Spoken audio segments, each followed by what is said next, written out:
I think to be really strong in the CHRO role, you need to have really good business acumen. You need to really understand the business goals, understand what each department or function at the business, what are they trying to achieve? How does that roll up to the business goals? And so you get the most experience sort of swimming in that pond of the business strategy when you're in an HRBP role specifically. And so I do think that path helps set you up for success to be a people leader and to have a strategic voice among the executive team. Welcome to the Workology Podcast, a podcast for the disruptive workplace leader. Join host Jessica Miller-Merrill, founder of Workology.com, as she sits down and gets to the bottom of trends, tools, and case studies for the business leader, HR, and recruiting professional who is tired of the status quo. Now here's Jessica with this episode of Workology. Welcome to the Workology Podcast, powered by ACE the HR Exam and Upskill HR. These are two of the courses that I offer at Workology for certification prep and recertification for HR leaders. This podcast is part of a series on the Workology Podcast, and it's focused on the roles and responsibilities of the Chief Human Resources Officer, or CHRO. The CHRO is sometimes called the VP of People or the Chief People Officer, and it's an executive or C-level role that deals with managing human resources as well as with organizational development and implementing policies of change to help improve the overall efficiency of the company. Now, the CHRO podcast series on Workology is sponsored by the HR Benchmark Survey. I'd love for you to share your insights at www.hrbenchmarksurvey.com. One of the reasons we continue to do this series, I started this specific series in 2020 and we continue to do it, is because our role is changing and it continues to change as Chief People Officers or CHROs. It is continuing to evolve and it's doing so at a rapid pace. I want aspiring CHROs to know how they're changing the types of skills and experiences they are going to need to promote into a future CHRO level role. And I want them to also hear from senior HR leaders talking to senior HR leaders about how we are working together. We're partnering and collaborating with executives to help grow the business and support the organization. Before I introduce this podcast guest, I do want to hear from you. Text the word podcast to 512-548-3005. Ask me questions, leave comments, and make suggestions for future guests. This is my community text number. I want to hear from you. So today I am so excited to be joined by Leslie Aument. She's the head of people with Kojo Technologies. Leslie holds a SHRM SCP and has been working in HR since her very first job out of college as a recruiting coordinator. She has been a generalist, an HR representative, an HR manager, a staffing specialist, an HR business partner, and you can see that she has grown her career as she has evolved. She's held all the positions. Plus, she has worked in HR in a variety of industries, including healthcare, financial services, retail, manufacturing, and of course, technology. Leslie, I'm so excited. Welcome to the Workology Podcast. Thanks for having me. Let's start with your background. You have truly worked your way up the ladder in HR, which I absolutely love. I wanted to ask what led you to choose HR and how has your career evolved over time into your current role, which is the head of people? Yeah, I actually fell into HR. I wasn't necessarily intentionally pursuing a career in HR. At the time that I graduated from college, I lived in my smaller college town and there weren't a ton of job opportunities, but I had a network connection who got me a job as a recruiting coordinator for a small third-party agency recruiting group. And that's sort of how I first got my taste into recruiting. And I remember enjoying it, but thinking, I think I would rather work for one company and recruit for them versus trying to recruit for a lot of companies and then also trying to market candidates. And so my next job, I moved over onto the corporate HR recruiting side and then grew from there. I love that. I love that so much. And it's funny because on TikTok, we get a lot of questions, DMs and different things of people who are like, I want to start in HR or I'm a recruiting coordinator, an HR coordinator. How do I get promoted? So tell us more about kind of how you grew. Yes, I was pretty fortunate that second job was also as a recruiting coordinator, but it was with a fast growing company. So at the time, we were just trying to keep up. The whole HR department, recruiting and all the other functions alike, everyone was slightly under-resourced. So there was lots of opportunities for me to just raise my hand and be like, I'll do it. I'll do it. So I just volunteered to do anything and everything that I could make time for. So I helped out with some learning and development. I helped out with our HRBPs. I helped out with performance reviews. I literally would do anything that they would let me to just get as much experience as I could. And to just also, I wanted to figure out what I wanted to do, because I realized pretty early on that I didn't want to do recruiting long-term. It was interesting and helpful, but I was much more interested in some of the other functions within HR. So I just took a lot of initiative and raised my hand to do as much as possible, which paid off. I had the opportunity to then move into a staffing coordinator and full lifecycle recruiter. And then when there was an opportunity to move over into an HR representative position at the time, which I would say is most analogous to like a junior level HRBP today, I got that opportunity. Awesome. I want to step back a second and talk a little bit about SHRM certification. So when did you sit for your SHRM SCP, and what was the impetus for your decision to get your HR certification? Yeah. So actually, when I was wanting to make that move from recruiting over into the HR representative position, that was actually at the time before SHRM offered their certification, and there was just the HRCI, PHR, or SPHR. So I actually got my PHR at that time because I wanted to help myself get more experience. What I've discovered early on with HR is so much of HR is experience. You can just learn on the job, and so you kind of have to get yourself into the right company environment, right people around you to help you grow and learn. But the part that is hard to get on the job is employment law, like specifically the technical details of how to manage employment law.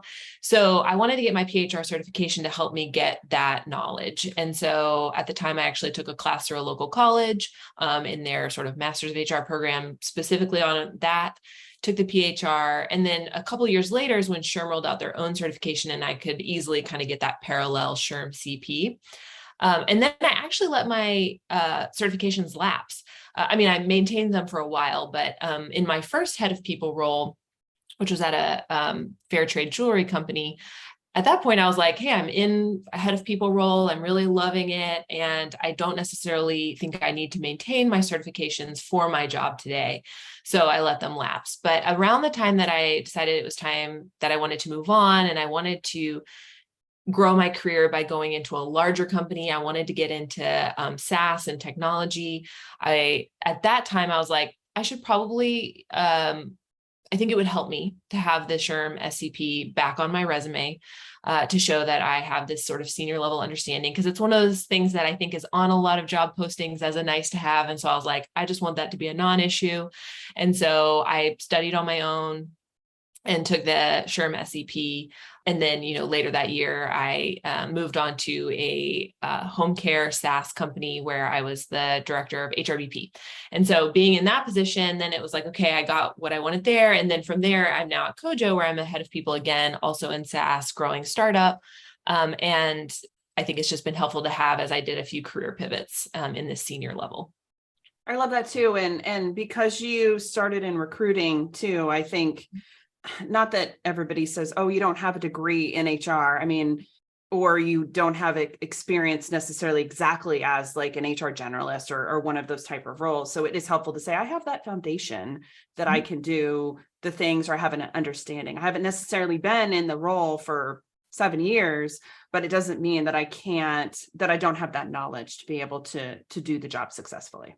Yeah, I do think making that pivot from recruiting into an HR generalist or HRBP type role can be a hard jump. I think it helps to have somebody in your organization who is advocating for you to take a chance on you, because I think so often when we are creating a role or we're wanting to backfill a role in an HRBP space, the default is to go for someone who has that experience, because it literally is just the experience and the reps where you gain that confidence in advising your business partners. And so fortunately, I was able to develop those advocates internally by working hard in the recruiting function. And then even at a previous company where I was a leader, I actually had the opportunity to advocate for someone who didn't have as much experience, but who I felt like could get up to speed, and give her that opportunity. And so it was very rewarding for me to do for someone else what someone did for me, to make that transition, because it can be tricky. I love that. And for those who are like, what's an HR BP? It's a human resources business partner. Yes. So kind of a relatively new role in human resources. But I think it's a great sort of combination where you're kind of the expert in this one area supporting a group versus the entire organization. Mm-hmm. Let's talk about maybe skills and experiences that you believe are absolute requirements for somebody moving into a role like yours. Also, let's think about maybe somebody who's just starting out in the industry. Yeah, these are great questions. I do think to eventually get to like a CHRO or head of people role, it will be helpful to spend time as an HRBP and HR business partner at some point. And the main reason I believe that is because I think to be really strong in the CHRO role, you need to have really good business acumen. You need to really understand the business goals, understand what each department or function at the business, what are they trying to achieve? How does that roll up to the business goals?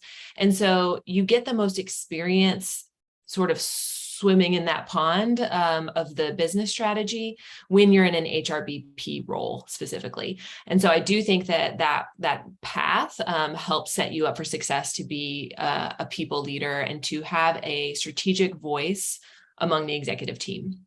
But like I said, it can be a little bit tricky to get into HRBP from an entry level. And so often I think it is helpful to get in recruiting or in a benefits admin or analyst type role, like on the people operations side. I think that what was unique about my experience as well is, so at the time I was trying to find that job in corporate, it was in the fall of 2008, which was a terrible time to be finding an entry-level job. Many of my peers just said, forget it, we're going back to get grad school because there are no jobs. And I got some good advice at that time from another recruiter who said, be a temp, and then you can get your foot in the door somewhere and prove yourself. So that is actually how I got that job in that corporate space during a tough market, was I was a temp. And then once I was a temp, I had to absolutely prove my value and show that I could work hard and put in the effort or whatever and get my foot in the door. And then again, like I think I said before, like you should make your career aspirations known. I want to move into HRBP. How could, find that mentor or advocate within the organization who can help you sign up or raise your hand to do as much additional things as possible and help others. And then you're well positioned when that opportunity arises to hopefully be able to step into it. I think being a temp is a great option, especially right now, as organizations are still a little shaky. It's we're in such a weird time. The labor market is hot, but then there are different industries who are reorganizing. Maybe they overhired in certain areas. And right now, HR has been impacted. I think I saw something like 28% of roles since this last restructure. Layoffs have happened mostly in recruiting and HR type roles. So I think temp is really great. Mm-hmm. And they still need HR. They still need someone to process payroll. I answer those employee benefit questions, deal with the day-to-day. So coming in as a temp, I think, is a great way to, like you were saying, get your foot in the door. Right. Yeah. I mean, every business is made up of money. It needs money and people. So there's no getting around it. And so, every business needs the support of good HR people. That's true. And temp work kind of is moved onto another line item of the financial statement. So that's one of the reasons this happens. It's also more liquid if you're a temp, a contractor, temp worker versus somebody who's a permanent employee. So for those who are like, why are they hiring for temps but not full-time people? Well, full-time people cost more because we have benefits and we might have to offer severance and different things. Well, and also I think that temp roles arise when there is market uncertainty. And so it's hard for companies to commit to a full headcount long-term. And then also if there are special projects or things happening that are maybe more short-term, but again, if you can get in there and be awesome, they will find a way to make you a part of their long-term team. Totally true. Let's talk about the size of your company, Kojo Technology, and the team, as well as the organizational structure. I'm curious to know where you sit in terms of who you report to, and then who do you manage?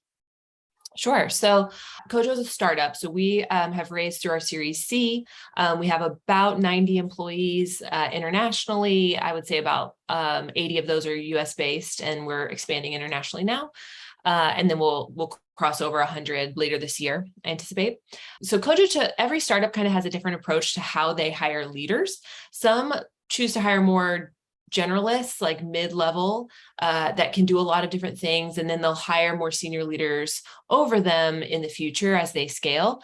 Kojo took the opposite approach, where they hired their leaders as the first hire into each department as they started to grow, so that the leader actually had to do the work themselves and set things up and lay the foundations, and then they could hire their team from there. So I was the first people ops hire at Kojo when I started. Again, also, I think a lot of companies start hiring a full-time HR person once they cross 50 employees, because that's when a lot of employment laws kick in, and there's a little bit higher risk or things that you want to have considered, where you want to have that in-house. And so I was hired, I came on, I was like employee 65 or something like that at the time. And then I report into our COO. He and I meet regularly, but I also have a regular check-in with our CEO, since obviously she's our founder and it's her vision, and the two of them together actually have a very close partnership and have worked really well to define our culture and our values and things like that. And so fortunately for me, it's a situation where even though I report into the COO, there's like the three of us are quite aligned on what we're trying to do, and I have a very good working relationship with each of them. But from there, I now have a people ops generalist who reports into me. And then I also have our talent acquisition team reports into me. And that includes, our senior manager of TA, a recruiter, and a recruiting coordinator. Awesome. And I think how lucky you are to have such a good relationship with the CEO and COO, because I have found a lot of times over cocktails with HR professionals, they're not in a situation like that at all. And it's really hard. And if you're seeing a lot of turnover in HR right now, it's likely because that's going on. Yeah, I've been in other situations where there was a lot more friction or tension between myself and then the direction that the like executive leader or founder wanted to go, or things like that. And it is very hard to navigate. And I am very lucky. And I would also say I was pretty picky in my job search, because knowing that I wanted to come in early and build meant that I needed to be extremely closely aligned with the founders and their vision for culture and values.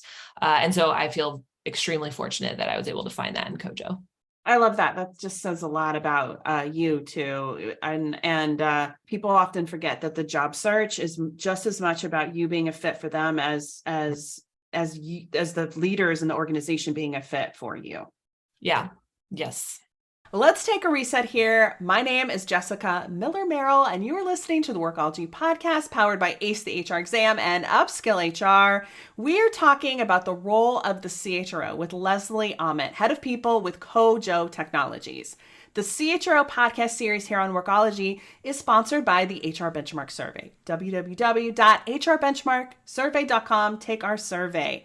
Before we get back, I would love to hear your feedback. Text the word podcast to 512-548-3005. Ask questions, leave comments, and make suggestions for future guests. This is my community text number, and I want to hear from you. Benchmarking and data is crucial to HR leaders. Workology's HR Benchmark Survey is an always-on survey, and just by taking the survey at hrbenchmarksurvey.com, you're signing up to get comprehensive quarterly results, white papers, and other research from the survey right to your inbox. It takes 10 minutes or less to complete. Visit hrbenchmarksurvey.com. I'm going to link to Kojo's technology career site in our show notes, but can you tell us about your employee blueprint? Because I loved this, and I know our listeners are going to want to hear more about it.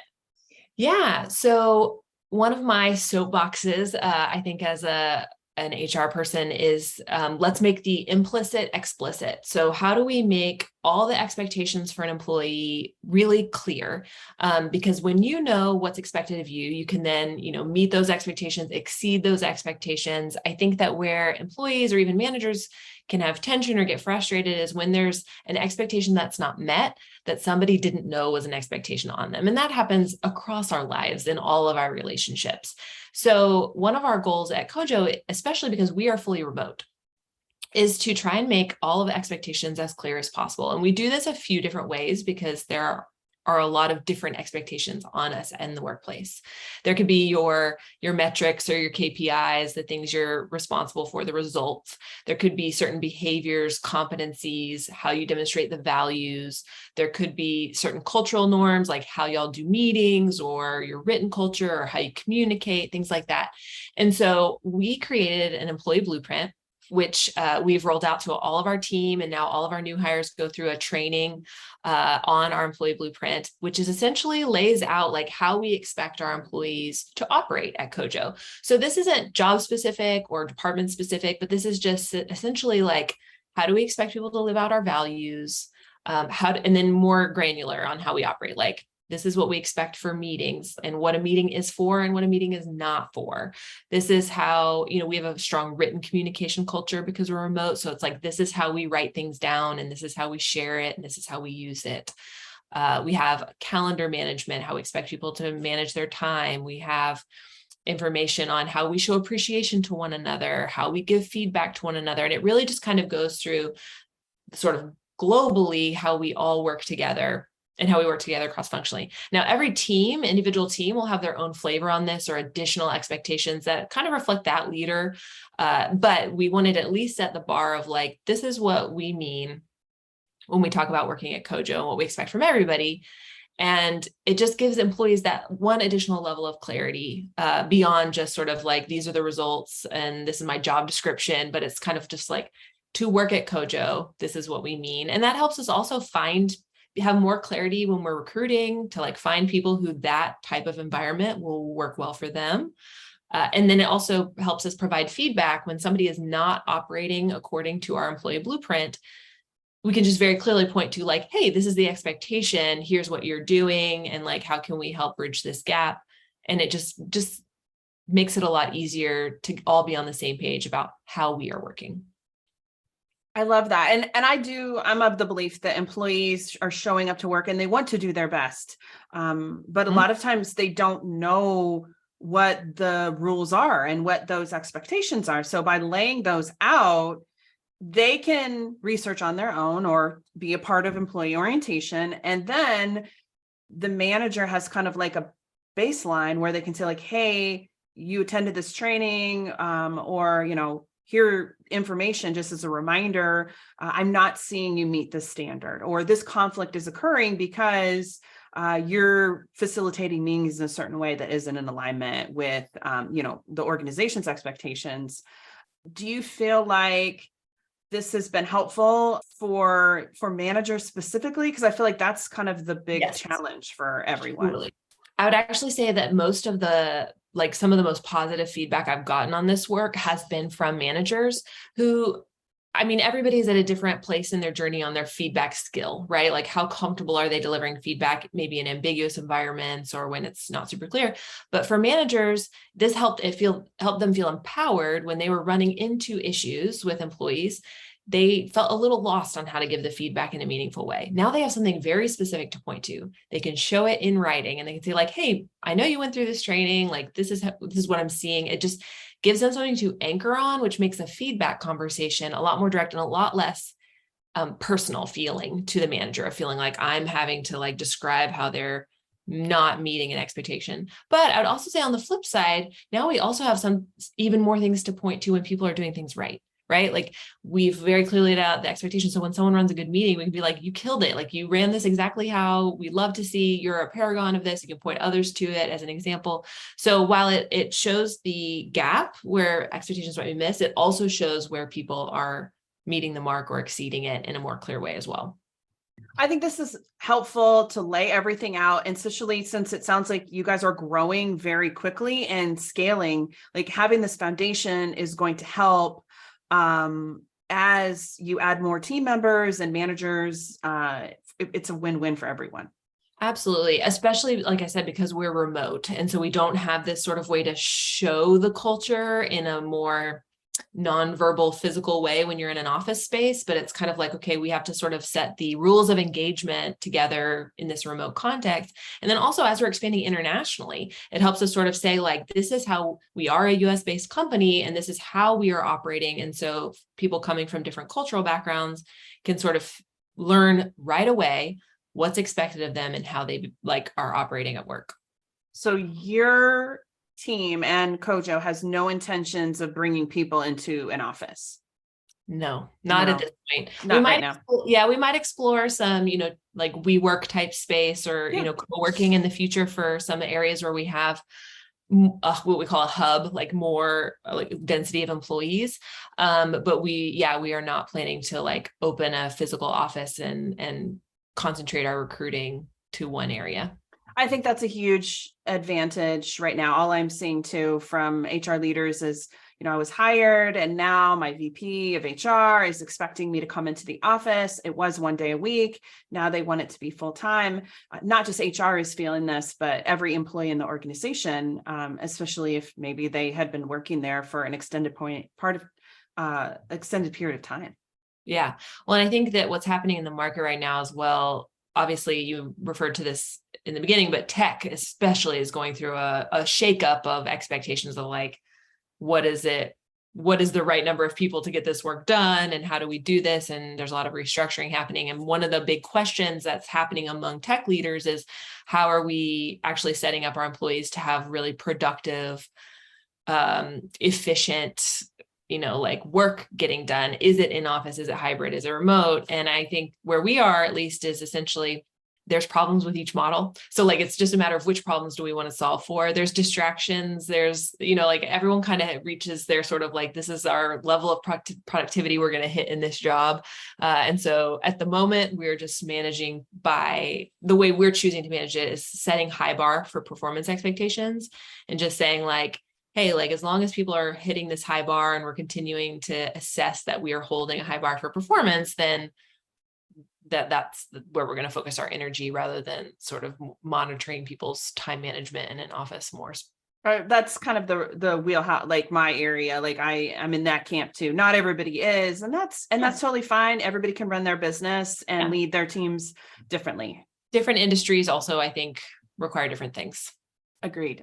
And so you're in the tech space, but it's not just tech that you're doing. Can you kind of walk us through a little bit about that? Like it's Kojo Technologies is in tech, but you work in what industry specifically? Oh, we're in construction tech. Yeah. So we are vertical SaaS. So we have a very specific market we're selling to B2B, and we are selling to subcontractors. Our product specifically serves electricians, plumbers, mostly in commercial construction right now, although as we expand, we expect that to open up. But it's a very underserved segment in the market, in the industry.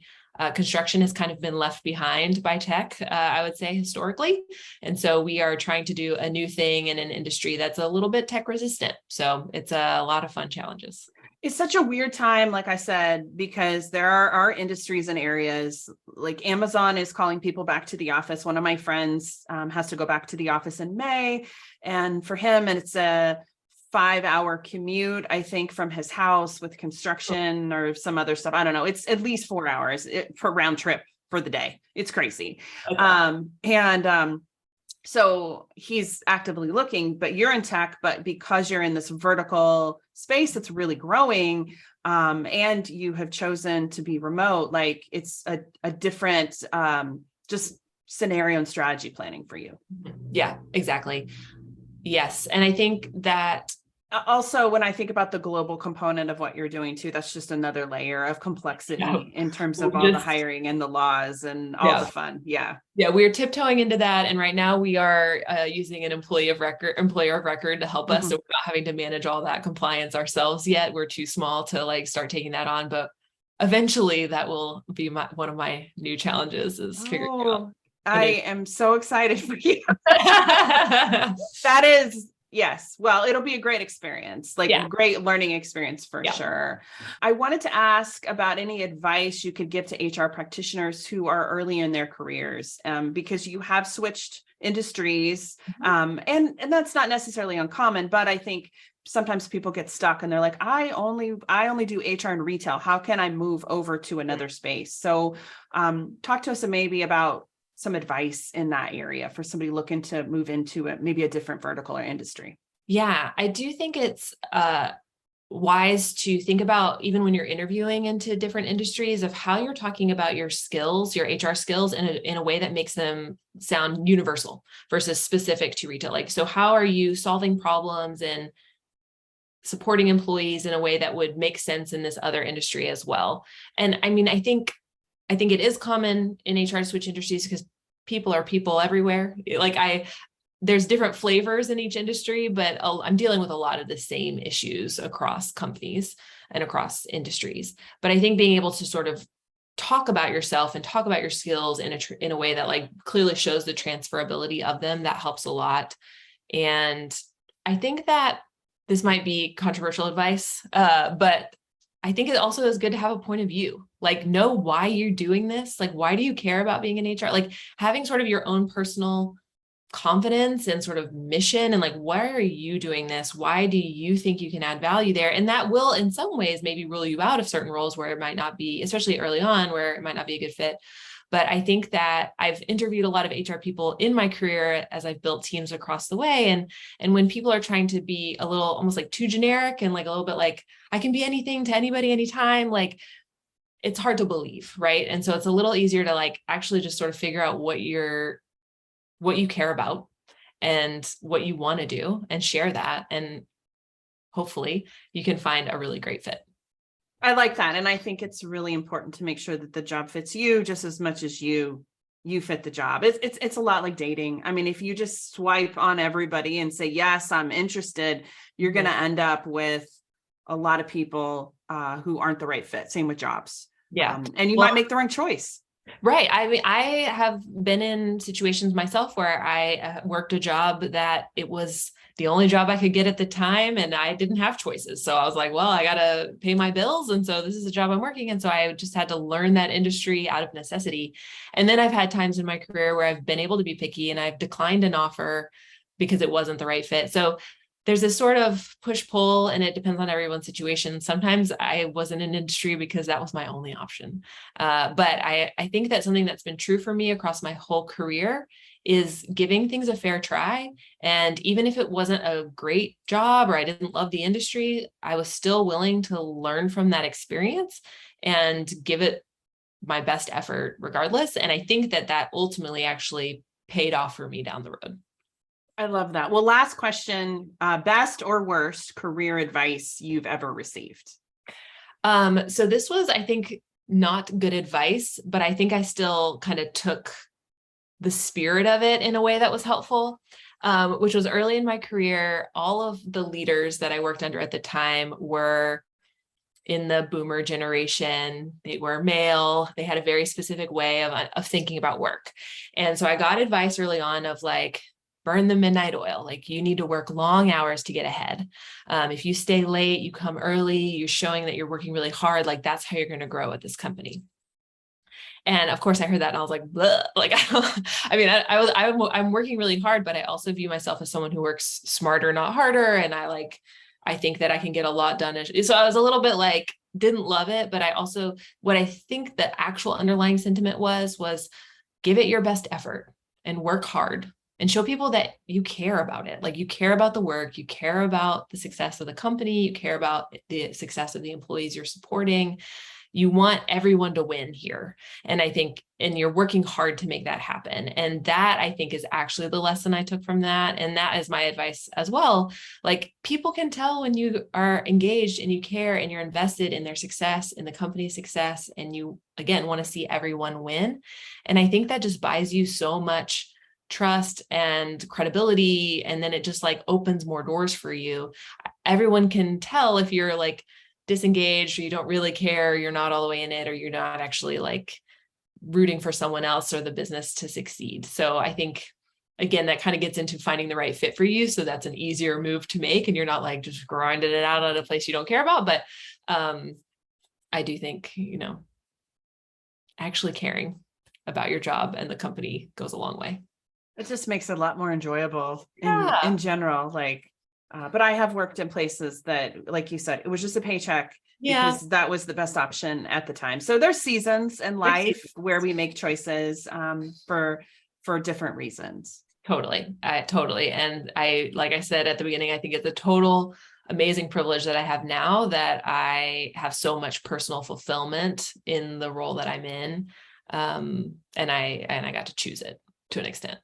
I love that. And it really comes through in our conversation today. I thank you so much for taking the time to chat with us. I will link to your LinkedIn profile and then the career site too, because maybe somebody's like, hey, this is the kind of place I want to work. And they can be on the lookout for opportunities in HR and other roles at Kojo. So awesome. Thank you.